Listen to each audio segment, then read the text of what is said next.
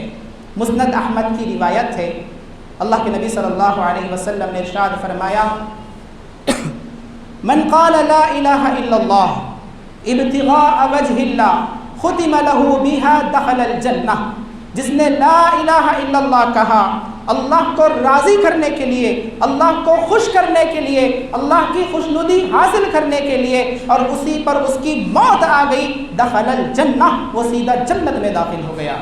ومن صام یوما ابتغاء وجہ اللہ ختم له بها دخل الجنہ، اور جس نے ایک روزہ رکھا، صرف ایک روزہ رکھا اللہ کی رضا کے لیے، اللہ کو خوش کرنے کے لیے، اللہ کی خوشنودی حاصل کرنے کے لیے، ریاکاری کے لیے نہیں، دکھاوے کے لیے نہیں، بڑائی کے لیے نہیں، تعریف سننے کے لیے نہیں، بلکہ اللہ کے لیے ایک روزہ رکھا اور روزے کی حالت میں اسے موت آ گئی، دخل الجنہ، وہ بھی سیدھا جنت میں داخل ہو گیا۔ آگے اللہ کے نبی صلی اللہ علیہ وسلم فرماتے ہیں وَمَن تَصَدَّقَ بِصَدَقَةٍ ابتغاء وجہ اللہ ختم له بها دخل الجنہ، جس نے اللہ کی راہ میں صدقہ کیا، صدقہ کرتے کرتے اس کی موت آ گئی، سیدھا جنت میں داخل ہو گیا۔ سبحان اللہ۔ پتہ یہ چلا کہ روزے کی حالت میں موت یہ جنت میں داخلے کا سبب ہے، اللہ کے فضل سے، اللہ کے کرم سے، اللہ کے حکم سے۔ ابو ہریرہ رضی اللہ تعالیٰ عنہ فرماتے ہیں، صحیح بخاری صحیح مسلم کی روایت ہے کہ ایک دیہاتی نبی کریم صلی اللہ علیہ وسلم کی خدمت میں حاضر ہوا اور کہنے لگا اللہ کے نبی صلی اللہ علیہ وسلم مجھے کوئی ایسا عمل بتلائیں کہ جس پر میں عمل کروں جنت میں داخل ہو جاؤں، کوئی ایسا عمل بتلائیں کہ جس پر میں عمل کروں جنت میں داخل ہو جاؤں۔ پیارے نبی صلی اللہ علیہ وسلم نے ارشاد فرمایا تعبد اللہ لا تشرک به شیئا وتقیم الصلاة المفروضہ وتؤدی الزکاة المفروضہ وتصوم رمضان، کہ اللہ کے ساتھ کسی کو شریک نہ کرو، اللہ ہی کی عبادت کرو، اللہ کے ساتھ کسی کو شریک نہ کرو، فرض نمازیں ادا کرو، قائم کرو، فرض زکوٰۃ ادا کرو، رمضان کے روزے رکھو، یہ اعمال تجھے جنت میں داخل کر دیں گے۔ جب یہ باتیں اس دیہاتی نے سنی تو کہنے لگا قسم ہے اس ذات کی جس کے ہاتھ میں میری جان ہے، یعنی قسم ہے اللہ کی، نہ تو میں ان چیزوں سے کم کروں گا نہ میں ان چیزوں سے زیادہ کروں گا، اور یہ کہہ کر وہ وہاں سے چلا گیا۔ اللہ کے نبی صلی اللہ علیہ وسلم نے اپنے ارد گرد صحابہ سے خطاب کر کے فرمایا من سرہ ان ينظر الى رجل من اہل الجنہ فلینظر الى هذا، جو شخص چاہتا ہے کہ جنتی آدمی کو اس دنیا میں دیکھے، کسی جنتی کو دنیا میں چلتا پھرتا دیکھے تو وہ اس دیہاتی کو دیکھ لے، وہ اس شخص کو دیکھ لے۔ سبحان اللہ۔ پتہ یہ چلا اللہ کی عبادت کرنا، اللہ کے ساتھ شرک نہ کرنا، فرض نمازیں ادا کرنا، فرض زکوٰۃ ادا کرنا، رمضان کے روزے رکھنا، یہ ایسے اعمال ہیں جو انسان کو جنت میں پہنچانے والے اعمال ہیں۔ تو ہمیں چاہیے کہ ہم روزوں کا اہتمام کریں۔ ہاں اگر آپ کے پاس عذر ہے، اگر آپ بیمار ہیں، اگر آپ مسافر ہیں، اگر عورت حیض والی ہے، نفاس والی ہے، اللہ تبارک و تعالیٰ نے چھوٹ دے رکھی ہے اور یہ اللہ تعالیٰ کا فضل ہے، لیکن اگر آپ کے پاس کوئی بھی عذر نہیں ہے، آپ ہٹے کٹے ہیں، صحت مند ہیں، مقیم ہیں، اس کے باوجود بھی بغیر عذر کے آپ اگر روزہ چھوڑ دیتے ہیں تو آپ سے بڑا بے شرم اور بے وقوف اور بے غیرت انسان کا انجام بہت ہی برا ہے۔ روزہ چھوڑنے والوں کا انجام بہت ہی برا ہے، جان بوجھ کر جو چھوڑتے ہیں نا ان کے لیے بڑی وعید ہے۔ ابو امامہ الباہلی رضی اللہ تعالیٰ عنہ فرماتے ہیں کہ اللہ کے نبی صلی اللہ علیہ وسلم نے ارشاد فرمایا میں سویا ہوا تھا کہ دو لوگ میرے پاس آئے، میرے بازوؤں کو پکڑ کر مجھے اٹھایا اور مجھے ایک پہاڑ کے پاس لے گئے۔ پہاڑ کیسا تھا؟ بہت ہی چڑھائی والا پہاڑ تھا، بہت ہی اونچا تھا۔ ان دونوں نے مجھ سے کہا کہ آپ چڑھیے، اس پہاڑ پر چڑھیے۔ میں نے کہا میں نہیں چڑھ سکتا۔ انہوں نے کہا آپ چلیے ہم آپ کے لیے آسان کر دیں گے۔ آپ صلی اللہ علیہ وسلم فرماتے ہیں میں اوپر چڑھنے لگا، پہاڑ کی چوٹی تک پہنچ گیا، میں نے وہاں پر چیخنے چلانے کی آوازیں سنی، آہ و بکا کی آوازیں سنی۔ میں نے دریافت کیا کہ یہ کیسی آوازیں ہیں؟ مجھے بتلایا گیا کہ یہ جہنمیوں کی آہ و بکا کا شور ہے، یہ جہنمیوں کی چیخ و پکار ہے۔ پھر میں تھوڑا سا آگے گیا تو میں نے دیکھا چند لوگ ہیں جو الٹے لٹکے ہوئے ہیں،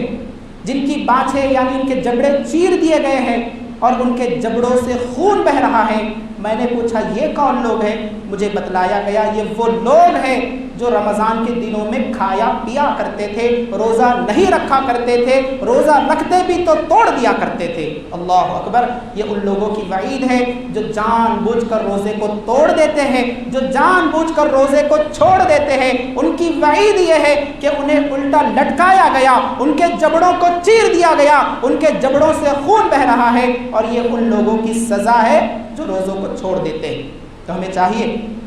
کہ ہم روزوں کا اہتمام کریں، جو ہم سے کوتاہی ہو گئی ہے اللہ سے معافی مانگے، اللہ کی طرف رجوع کر لے، اللہ کے سامنے روئے اور گڑ گڑائے، اور آئندہ ایک بھی روزہ نہ چھوڑنے کا عزم اور ارادہ کر لے۔ اور ایک عمل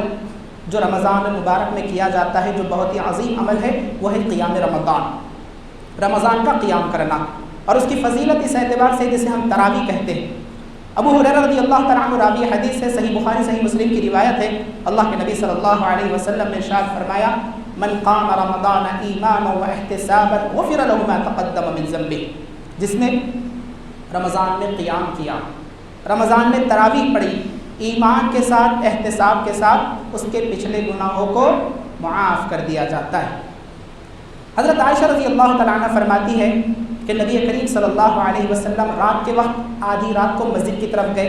اور آپ صلی اللہ علیہ وسلم نے نماز پڑھی، اور آپ کے پیچھے چند لوگوں نے بھی آپ کی اقتدا کرتے ہوئے نماز پڑھ لی۔ دوسرے دن ان لوگوں نے دوسرے لوگوں کو آگاہ کیا اس نماز کے بارے میں، دوسری رات لوگوں کی تعداد تھوڑی بڑھ گئی، اور آپ صلی اللہ علیہ وسلم نے نماز پڑھی، آپ کے پیچھے ان لوگوں نے بھی نماز ادا کر لی۔ تیسری رات تیسرے دن ان لوگوں نے اور لوگوں کو آگاہ کیا، لوگوں کی اور تعداد بڑھ گئی، تیسرے دن آپ صلی اللہ علیہ وسلم نے ان لوگوں کو نماز پڑھا لی۔ چوتھی رات اتنی تعداد لوگوں کی بڑھ گئی کہ مسجد چھوٹی پڑ گئی، آپ صلی اللہ علیہ وسلم حجرے سے باہر نہیں نکلے، آپ صلی اللہ علیہ وسلم مسجد میں داخل نہیں ہوئے، یہاں تک کہ فجر کی اذان ہو گئی۔ فجر کے بعد آپ صلی اللہ علیہ وسلم نے فجر کی نماز پڑھائی، اور فجر کے بعد خطاب کیا، خطبہ مسنونہ پڑھا، اور کہا کہ اے لوگوں، تمہارا آنا، مسجد میں رہنا اور تمہاری تعداد مجھ سے مخفی نہیں ہے، یعنی میں جانتا ہوں کہ تم آئے ہوئے تھے، بڑی تعداد میں آئے ہوئے تھے، لیکن میں مسجد میں اس لیے نہیں آیا کیونکہ مجھے اس بات کا خطرہ محسوس ہوا، میں اس بات سے ڈر گیا کہ کہیں یہ نماز تم پر فرض نہ کر دی جائے اور تم اس سے عاجز آ جاؤ۔ صحیح بخاری صحیح مسلم کی روایت ہے کہ سلمہ بن عبد الرحمن، ابو سلمہ بن عبد الرحمن حضرت عائشہ رضی اللہ تعالیٰ عنہ سے پوچھتے ہیں کہ اللہ کے نبی صلی اللہ علیہ وسلم کی رمضان میں نماز کیسی تھی؟ حضرت عائشہ رضی اللہ تعالیٰ عنہ فرماتی ہے کہ آپ صلی اللہ علیہ وسلم رمضان میں اور غیر رمضان میں 11 رکعت سے زیادہ نہیں پڑھا کرتے تھے۔ جابر بن عبداللہ رضی اللہ تعالیٰ عنہ راوی حدیث ہے، وہ کہتے ہیں کہ ایک رات آپ صلی اللہ علیہ وسلم نے رمضان میں ہمیں نماز پڑھائی اور وطر کی نماز بھی پڑھائی۔ دوسری رات ہم جمع ہو گئے، ہمیں امید تھی آپ صلی اللہ علیہ وسلم آئیں گے، لیکن آپ صلی اللہ علیہ وسلم نہیں آئے۔ ہم نے آپ سے پوچھا، آپ صلی اللہ علیہ وسلم نے فرمایا مجھے اس بات کا ڈر ہوا کہ کہیں تم پر وطر کی نماز فرض نہ ہو جائے۔ اور موطا امام مالک کی روایت ہے کہ عمر بن خطاب رضی اللہ تعالیٰ عنہ نے ابی بن کعب اور تمیم داری رضی اللہ عنہما کو حکم دیا کہ وہ لوگوں کو 11 رکعات پڑھائے۔ یہ تمام روایتیں جو آپ کے سامنے ابھی بیان کی گئی ہے وہ قیام رمضان پر دلالت کرتی ہے، یعنی رمضان کی تراویح پر دلالت کرتی ہے، اور اسی طرح اس کی فضیلت پر بھی دلالت کرتی ہے کہ جو شخص رمضان میں تراویح پڑھے گا، قیام کرے گا، ایمان اور احتساب کے ساتھ پڑھے گا تو اس کے پچھلے گناہوں کو بخش دیا جاتا ہے۔ اور اسی طرح ان تمام روایتوں سے یہ بات بھی معلوم ہوئی کہ رمضان میں جو قیام ہے وہ کتنا ہے؟ وہ 11 رکعت ہے۔ سنت کیا ہے؟ 8 رکعت تراویح ہے، 3 رکعت وتر ہے۔ اور اسی طرح رمضان المبارک میں جو کرنے والا کام ہے، عمل ہے، وہ ہے تلاوت قرآن۔ قرآن کی تلاوت بکثرت کی جائے، قرآن کو بہت زیادہ پڑھا جائے، قرآن کو سیکھا جائے، سکھایا جائے، کیونکہ یہ مہینہ ہی قرآن کا مہینہ ہے،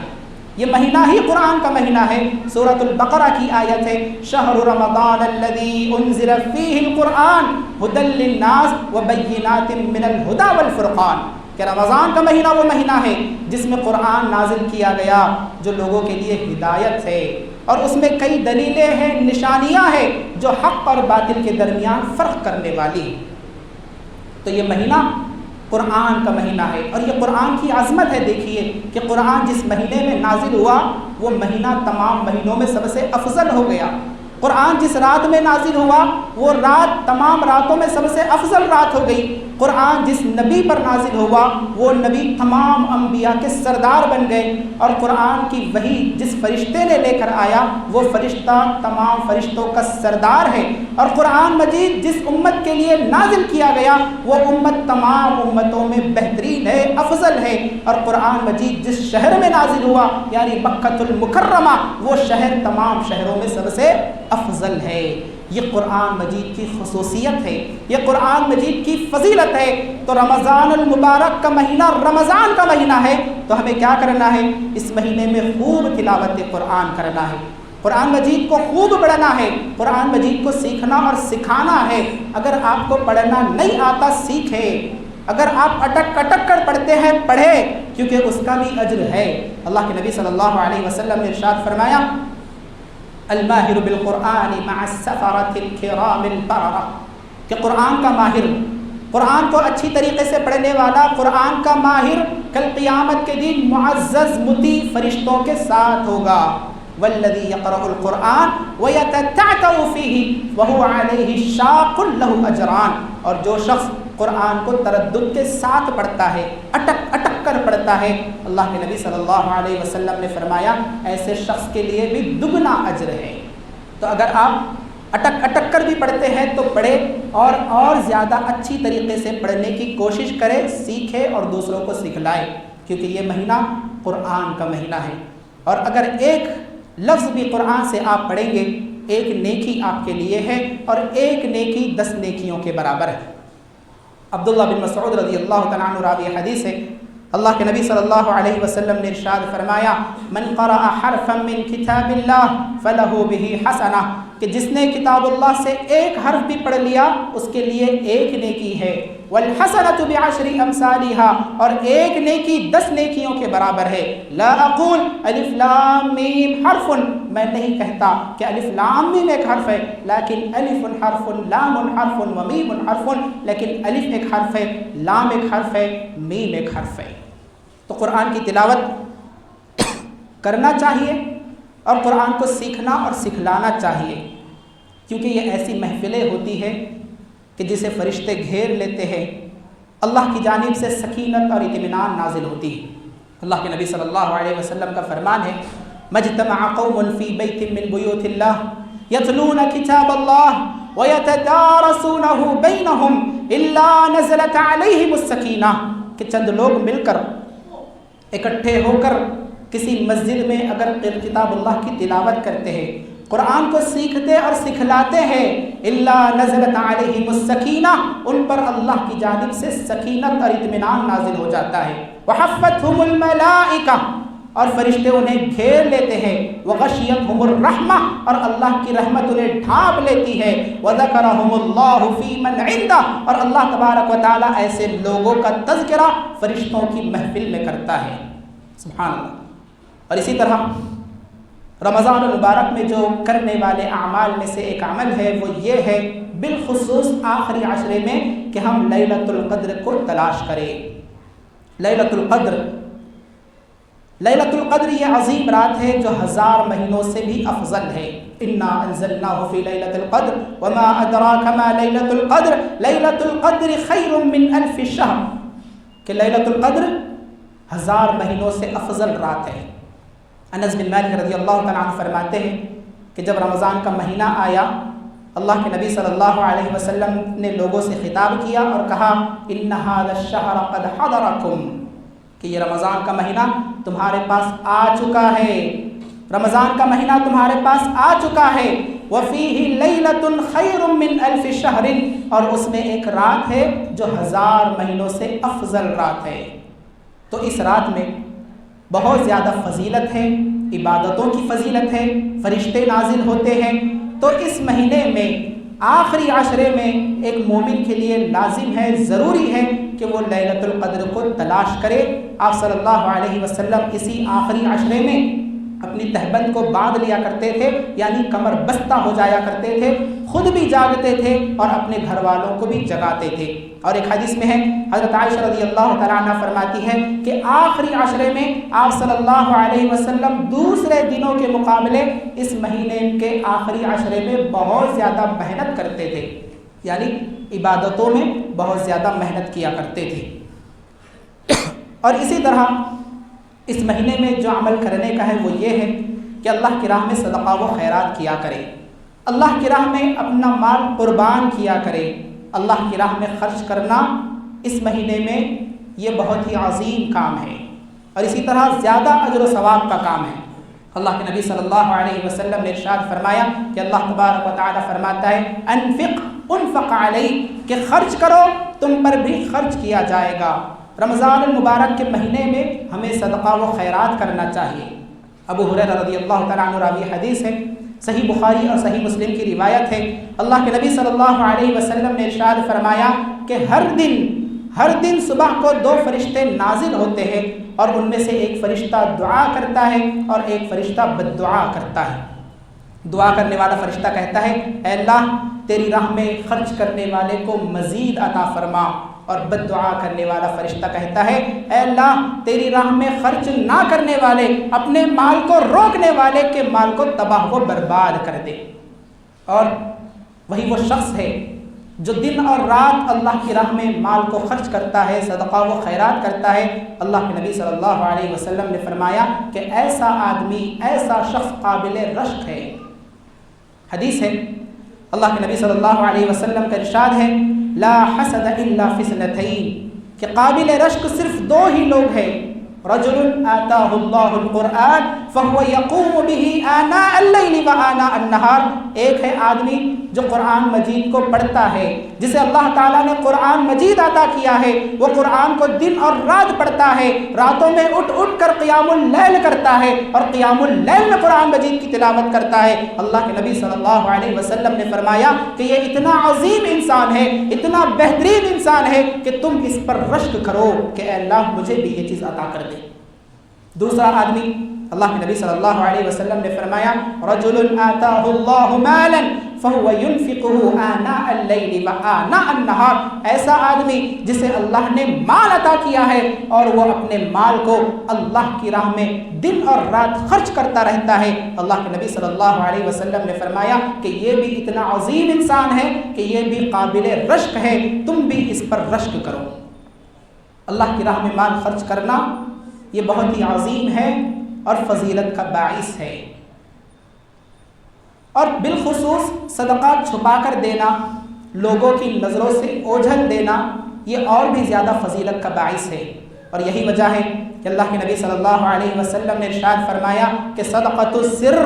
کہ چھپا کر صدقہ دینا یہ قبر کی گرمی کو بجھا دیتا ہے، ختم کر دیتا ہے۔ اور وہ حدیث جس میں 7 خوش نصیب افراد کا ذکر کیا گیا، ان میں سے ایک شخص وہ بھی ہے رجل تصدق بصدقۃ فاخفاها حتى لا تعلم شماله ما تنفق يمينه، کہ ایسا آدمی بھی کل قیامت کے دن عرش کے سائے میں ہوگا جس نے اللہ کی راہ میں صدقہ کیا، اللہ کی راہ میں مال خرچ کیا، اور اتنا چھپا کر کیا کہ اس کے بائیں ہاتھ کو بھی نہیں پتا کہ اس کے دائیں ہاتھ نے کیا خرچ کیا ہے۔ تو ہم جو بھی خرچ کریں اللہ کی رضا کے لیے کریں، ہماری نیت صاف ہو، ہماری نیت اچھی ہو، اور جو بھی ہم خرچ کر رہے ہیں، صدقہ کر رہے ہیں، عمدہ چیز صدقہ کرے، اچھی چیز صدقہ کرے، جو ہم کھاتے ہیں وہ کھلائے، جو ہم پہنتے ہیں وہ پہنائے، جو ہم پیتے ہیں وہ پلائے۔ ایسا نہ ہو کہ گھٹیا چیزیں ہم صدقہ کر رہے ہیں۔ ہم کھا تو رہے ہیں اچھی چیزیں، تازہ چیزیں، لیکن سڑی اور گلی چیزیں لوگوں کو، مسکینوں کو، فقیروں کو، محتاجوں کو ہم دے رہے ہیں۔ ہم پہن رہے ہیں اچھا، لیکن دوسروں کو پرانا اور پھٹا ہوا دے رہے ہیں۔ ایسا نہ ہو، کیونکہ گھٹیا چیز کا صدقہ دینا یہ صدقے کے اجر و ثواب کو ضائع کر دیتا ہے۔ اللہ تبارک و تعالیٰ کا فرمان ہے، سورہ آل عمران کی آیت ہے، لن تنالوا البر حتى تنفقوا مما تحبون، کہ تم نیکی کو ہرگز پہنچ نہیں سکتے جب تک کہ تم وہ چیزیں خرچ نہ کر دو جو تمہیں محبوب ہے، پسندیدہ ہے۔ انس بن مالک رضی اللہ تعالیٰ عنہ فرماتے ہیں کہ جب یہ آیت کریمہ نازل ہوئی، ابو طلحہ رضی اللہ تعالیٰ عنہ انصار میں سب سے زیادہ مالدار انسان تھے، اور ان کے پاس ایک باغ تھا جو کہ بہت ہی زبردست باغ تھا، جس میں نبی کریم صلی اللہ علیہ وسلم جایا کرتے تھے، باغ سے نکلنے والا عمدہ پانی نوش کیا کرتے تھے، وہاں پر بیٹھا کرتے تھے، آرام کیا کرتے تھے۔ ابو طلحہ رضی اللہ تعالیٰ عنہ نے یہ آیت کریمہ سنی، لن تنالوا البر حتى تنفقوا مما تحبون، کہ تم نیکی کو ہرگز پہنچ نہیں سکتے جب تک کہ تم وہ چیزیں خرچ نہ کرو، صدقہ نہ کرو جو تمہیں محبوب ہے، پسندیدہ ہے۔ آپ صلی اللہ علیہ وسلم کے پاس آتے ہیں اور کہتے ہیں، اللہ کے نبی صلی اللہ علیہ وسلم، میں مالدار انسان ہوں، اور سب سے زیادہ محبوب مال اگر مجھے کوئی ہے تو وہ یہی باغ ہے۔ میں نے اللہ کی راہ میں اس باغ کو صدقہ کر دیا ہے، بانٹ دیا ہے، آپ لے لیں، اور جہاں بانٹنا ہے، جہاں تقسیم کرنا ہے کر لے، میں اللہ تبارک و تعالیٰ سے اجر و ثواب کا طلبگار ہوں۔ اللہ کے نبی صلی اللہ علیہ وسلم نے فرمایا، بخیل وَذَلِكَ مَالٌ رَابِحٌ، بہت خوب، یہ تو بہت ہی نفع بخش مال ہے۔ لیکن اللہ کے نبی صلی اللہ علیہ وسلم نے فرمایا کہ اے ابو طلحہ، جو تم کہہ رہے تھے میں نے سن لیا، لیکن تم کیا کرو، اس باغ کو اپنے رشتہ داروں میں خرچ کر دو۔ چنانچہ اس باغ کو ابو طلحہ رضی اللہ تعالیٰ عنہ نے اپنے رشتہ داروں میں اور اپنے چچیرے بھائیوں میں بانٹ دیا۔ تو پتہ یہ چلا کہ عمدہ چیزوں کو اللہ کی راہ میں خرچ کرنا ہے، پسندیدہ چیزوں کو اللہ کی راہ میں خرچ کرنا ہے۔ ایسا نہ ہو کہ ہم اپنے لیے کچھ اور پسند کر رہے ہیں اور دوسروں کے لیے کچھ اور پسند کر رہے ہیں، کیونکہ یہ مومن کی شان نہیں ہے۔ اللہ کے نبی صلی اللہ علیہ وسلم نے ارشاد فرمایا، لا یؤمن احدکم حتی یحب لاخیہ ما یحب لنفسہ، کہ تم میں سے کوئی شخص مومن ہو نہیں سکتا جب تک کہ وہ اپنے مسلمان بھائی کے لیے وہی پسند نہ کرے جو وہ اپنے لیے پسند کرتا ہے۔ اور اسی طرح رمضان المبارک میں جو اعمال کرنے کے ہیں، ان اعمال میں سے ایک عمل یہ بھی ہے کہ ہم رمضان المبارک میں بکثرت اللہ سے دعائیں کریں، اللہ سے استغفار کریں۔ رمضان المبارک کا مہینہ ایسا مہینہ ہے جس میں دعائیں رد نہیں ہوتی، روزے دار کی دعائیں رد نہیں ہوتی، اللہ تبارک و تعالی قبول کرتا ہی کرتا ہے۔ حدیث ہے، اللہ کے نبی صلی اللہ علیہ وسلم نے ارشاد فرمایا، ثلاث دعوات لا ترد، تین دعائیں ایسی ہیں جو کبھی رد نہیں ہوتی، اللہ قبول کرتا ہی کرتا ہے۔ کون سی دعائیں؟ دعوت الوالد لولدہ، والد کی دعا، باپ کی دعا اپنی اولاد کے حق میں، ودعوت الصائم، روزے دار کی دعا، ودعوت المسافر، اور مسافر کی دعا۔ یہ تین دعائیں رد نہیں ہوتی۔ اور ایک حدیث میں اللہ کے نبی صلی اللہ علیہ وسلم نے ارشاد فرمایا، ان للصائم عند فطرۃ لدعوۃ لا ترد، کہ ہر افطار کے وقت روزے دار کی ایک دعا ایسی ہوتی ہے جو کبھی رد نہیں ہوتی، اللہ قبول کرتا ہی کرتا ہے۔ تو جب بھی ہم اللہ تبارک و تعالیٰ کے سامنے رہے، بالخصوص نمازوں کے وقت اور بالخصوص سجدے کی حالت میں رہے، اور بالخصوص افطار کے وقت، یہ ایسی دعائیں ہیں جو کبھی رد نہیں ہوتی۔ ہمیں اس رمضان المبارک میں دعاؤں کا اہتمام کرنا چاہیے، اور بالخصوص ہم اپنے لیے بھی کریں اور دوسرے مسلمانوں کے لیے بھی کریں۔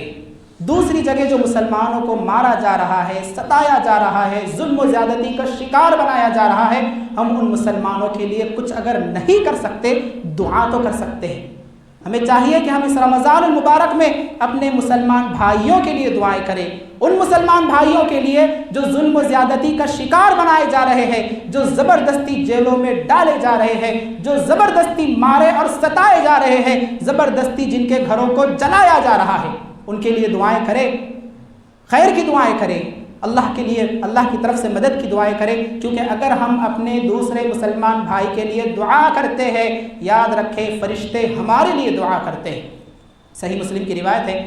سیدہ ام الدرداء رضی اللہ تعالی عنہ فرماتی ہے، پیارے نبی صلی اللہ علیہ وسلم نے ارشاد فرمایا کہ ایک مسلمان کی دعا اپنے دوسرے مسلمان بھائی کے لیے پیٹھ پیچھے قبول ہوتی ہے، رد نہیں ہوتی، اور اس کے سر کے پاس ایک فرشتہ ہوتا ہے، جب بھی وہ اپنے دوسرے مسلمان بھائی کے لیے دعائے خیر کرتا ہے، فرشتہ کہتا ہے آمین، اے اللہ قبول فرما اور تجھے بھی اسی مانند عطا ہو۔ تو گویا کہ اگر ہم اپنے دوسرے مسلمان بھائی کے لیے دعائیں کریں گے، دعاؤں میں انہیں یاد رکھیں گے، فرشتے ہمارے لیے دعائیں کریں گے۔ تو ہم اس رمضان المبارک کے مہینے کو غنیمت جانیں اور بالخصوص افطار کے وقت اللہ تبارک و تعالیٰ سے بکثرت دعائیں کریں، اور یاد رکھیں اس رمضان المبارک کے مہینے کو غنیمت جان کر ہم جتنا ہو سکے نیکی کے کاموں میں آگے بڑھنے کی کوشش کریں، کیونکہ بدبخت ہے وہ شخص، وعید ہے اس شخص کے لیے جس نے رمضان المبارک کا مہینہ پایا اور اپنے آپ کو جنت کا مستحق نہیں بنایا۔ ایک حدیث پیش کر کے میں اپنی بات کو ختم کروں گا۔ اللہ کے نبی صلی اللہ علیہ وسلم منبر پر تشریف لے گئے، پہلی سیڑھی پر قدم رکھا، کہا آمین، دوسری سیڑھی پر قدم رکھا، کہا آمین، تیسری سیڑھی پر قدم رکھا، کہا آمین۔ پھر آپ صلی اللہ علیہ وسلم نے فرمایا کہ جب میں پہلی سیڑھی پر قدم رکھا، جبریل علیہ السلام آئے اور انہوں نے کہا کہ دوری ہو اس شخص کے لیے جس نے اپنے والدین کو پایا اور ان کی خدمت کر کے اپنے آپ کو جنت کا مستحق نہیں بنایا۔ میں نے کہا آمین۔